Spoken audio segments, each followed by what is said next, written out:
Good evening, everybody. It is Sunday night. I've been out all day watching the Super Bowl on what was my day off work. Now that I'm home and now that I've got a lot more time, I thought I might as well do it after my video. I haven't made myself a cuppa yet, but I will do in due course. Anyway, every reason to be happy this weekend. It finished Burnley 0, West Ham 2 at Turf Moor. West Ham gets a vital win in the bottom half of the table. Burnley condemned to another defeat and going 16 games without a win. The last time Burnley won a game was October 2025. Just bear that in mind. So West Ham had to turn up and not embarrass itself. And it didn't do that at all. If anyone embarrassed themselves, it was Burnley. Burnley fans were saying how gutless the team was and how organised West Ham was. And I agree with that. I agree certainly in the aspect that West Ham was very organised. I think that we played some very tidy football. We were very balanced. And tactically, we were balanced. That was the key. Tactical balance. It wasn't to do with winning balls back. It wasn't to do with being defensive. It was to do with balance. And I'll explain more as the video goes on. Let's start with the team lineup. Hermanson was in goal and Areola had been dropped. This sounded like a bit of a bad decision, but it did make a bit of sense because Hermanson is at least good at commanding a box.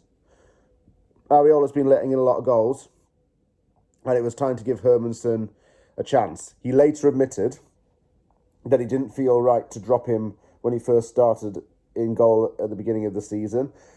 He wasn't accustomed to it, but he sucked it up and learned from it and just worked to improve himself. And he got a chance to start in the net. He was pretty good for Leicester anyway, so why were people throwing him under the bus so soon? Wan-Bissaka and Diouf as the fullbacks, Diouf continuing his confidence boost after winning AFCON. Axel Disasi made his debut alongside Mavropanos in centre-back pairing. Souček and Fernandes as the central midfielders. Bowen and Somerville as the wingers. Wilson came in for Pablo, which was odd, and Tati seemed to be up top, although Tati and Wilson did interchange. I think that Tati played more in the 10 role, and Wilson was more as the striker. Slowish start to the game, but a good move for the first goal. Matheus Fernandes wins the ball back, runs with it down the middle, puts the through ball to Crescencio Somerville, who stays onside, and taps it into the net.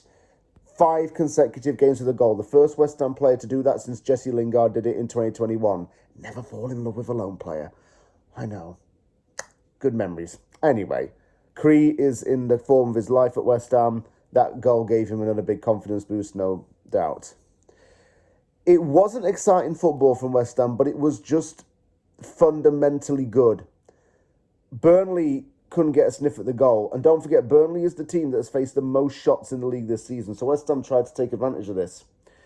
No one impressed me for them. They had maybe one deflected shot, which Hermanson saved, but it wasn't really a threat from them. West Ham made it 2-0, and rightly so.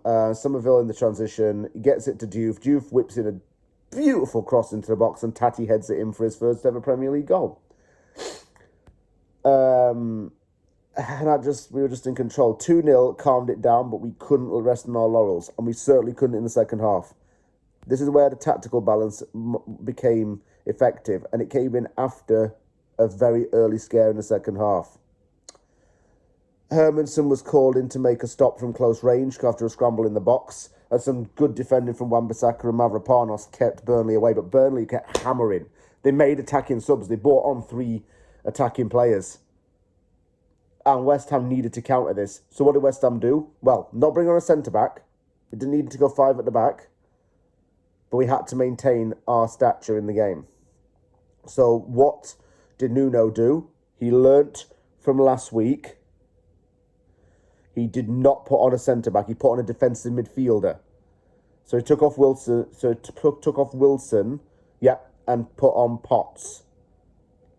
That was what was great, because that countered the midfield, balanced the middle a bit, and added some defensive cover at the back. Double sub came. Diouf and Tati off for Scholes and Pablo. Scholes coming on. Balance. Someone who could add defensive rigour to the left-back position. Pablo came on to add a little bit more of an attacking balance. We just had to keep it 2-0. And Burnley never really threatened from that point onwards. I mean, Bowen did run quite a bit, but he looked so knackered. And he needs to rest for the Burton game, in my opinion. Cree came off for Walker Peters and Traore on for Bowen late on. Not much to talk about there, really. It finished 2-0. Excellent win. Really good performance. Really good from the players. Well done, Hermanson, on keeping a clean sheet.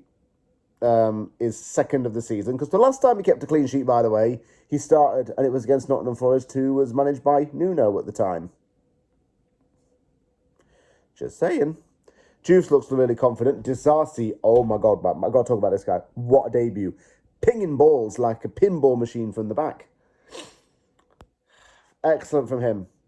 Mavropanos played well. Juve, excellent.